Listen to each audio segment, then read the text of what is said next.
Sometimes you need to persuade your leaders, senior leaders, without hierarchical power, without any authority, positional authority.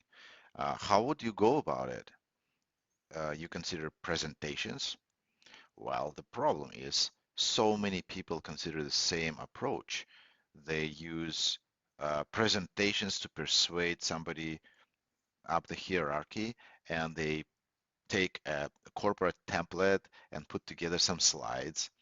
And well, they try to get an appointment, they can't, and then they send it over, and then it kind of goes nowhere.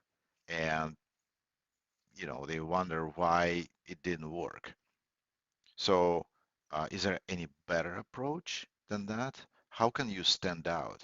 How can you stand out in the eyes of a senior leader who watches the hundreds of presentations every month, who is really tired of this corporate template? What would you do? What is better than the presentation? You will be surprised. It's actually your authority. It's not your hierarchical authority. It's not your positional authority. It's your authority as an expert, the other type of authority.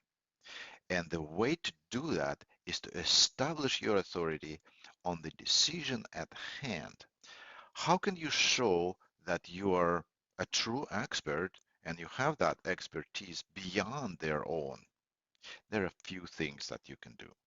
Number one, project your competence by describing the situation and how it will unroll and when and what results they may expect as a result of it. Number two, bring the opinion of a legitimate expert or a group of experts in the area that you're discussing in a similar situation. And number three, ask a, a challenging question that only expert can answer, knowing that you do have a good answer to this question. So this is how I built my authority in organizations I worked before. And in most companies, there is a all hands meeting that is regularly held by company leaders. And this is where they actually talk about the progress that been made, and also they project a little bit of a plan for the future. And this is your time to shine. Create context by describing the challenge, indicate the challenge, bring up the authority, and then ask your question. If you're a agile professional, for example, your strength relies on systems and metrics that improve the outcomes, and this is where what you can capitalize on. And the question that you can ask may sound something like this. Thank you for a fantastic presentation. Sounds like we are actually making a great progress. We are moving forward, and sounds like we want to improve even further. And to facilitate successful business, we engage in multiple projects.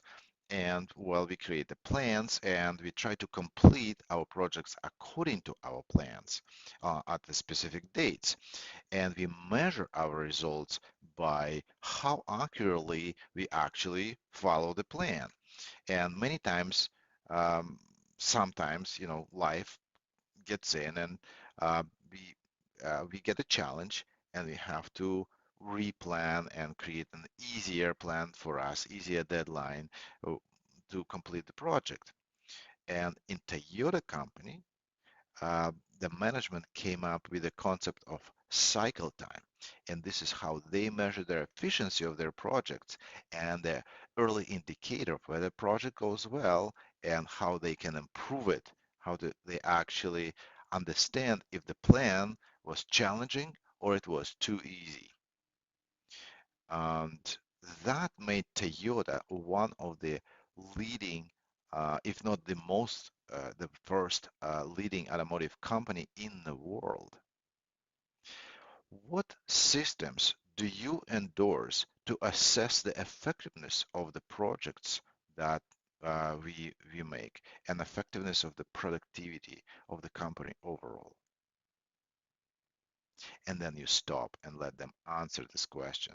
They will probably struggle to answer your question about what systems do they use, and that will actually highlight the problem and put you as an expert, as a person who actually knows how to talk about this, how to be comfortable in this area.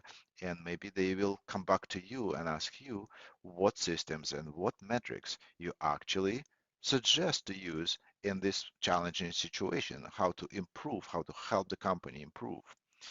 And as you can see, you follow these three steps to indicate the challenge, mention the authority, and ask your expert question.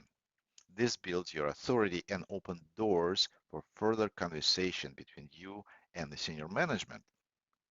But remember that the best time to build relationship as an authority is the situation when people are uncertain and they have to make a decision. They need to make a choice. If people are pretty confident about their situation and they know what to do, your advice or reference to the authority probably won't make much effect. You won't take much effect. Uh, First, you need to demonstrate that the current way of dealing is not the best. If you want to learn more about how to be more influential and how to negotiate, join my Practice Easy Start and follow the link on my profile page.